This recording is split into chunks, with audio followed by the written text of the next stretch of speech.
So on that sheet, we continue to go through these questions that the Bishop has asked us to look at. And if you remember, there were 4 areas that were pointed out, listed in the Code of Canon Law, that are to be the hallmarks of any parish: worshipping, teaching, serving, and building community life. Last week, we looked at serving and community. So this week, we'll look at the first 2, worship and teaching. So again, I'll just run through the questions, give you a chance to think about them. If you want to make a reply, give us a written response at some stage, but that's entirely up to you. Or you can come along to the meeting that we'll be having on the 26th of March.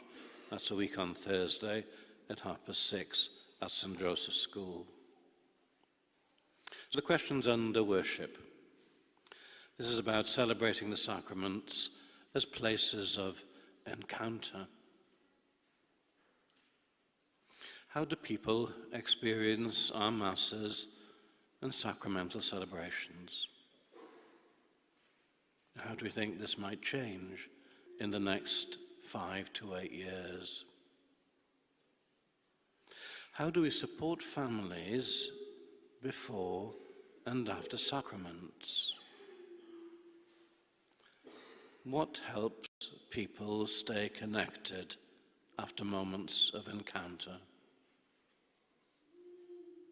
What prayer opportunities exist beyond the Mass? What would it look like if there were, it gives here 3, 2, or even 1 priest in your area? Well, at the present moment, you have me in Billingham. As I mentioned last week, I think you have to look at that being much reduced in the future, quite possibly sharing 1 priest between here and Stockton. And where would they live? What 3 Sunday Masses could be offered by each priest? In canon law, a priest is only allowed to celebrate 3 Masses on the Sunday. In theory, the 3rd one is only supposed to be if there is serious pastoral need. On a personal note, I'll say 2 parishes ago in Gateshead, I used to celebrate 3 Sunday Masses.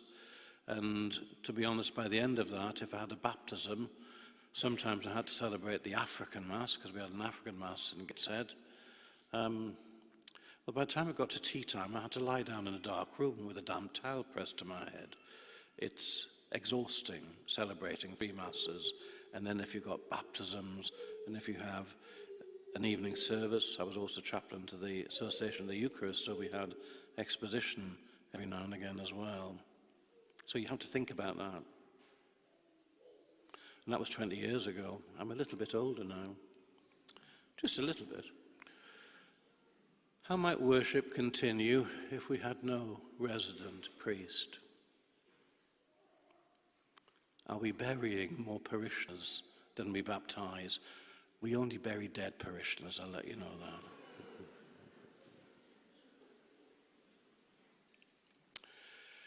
Teaching, handing on the faith.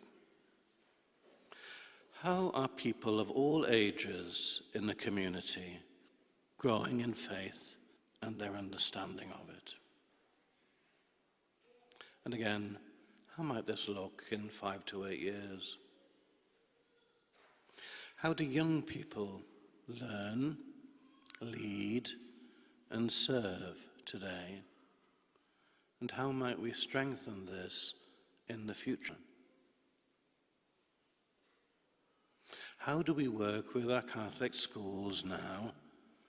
And how might that partnership develop?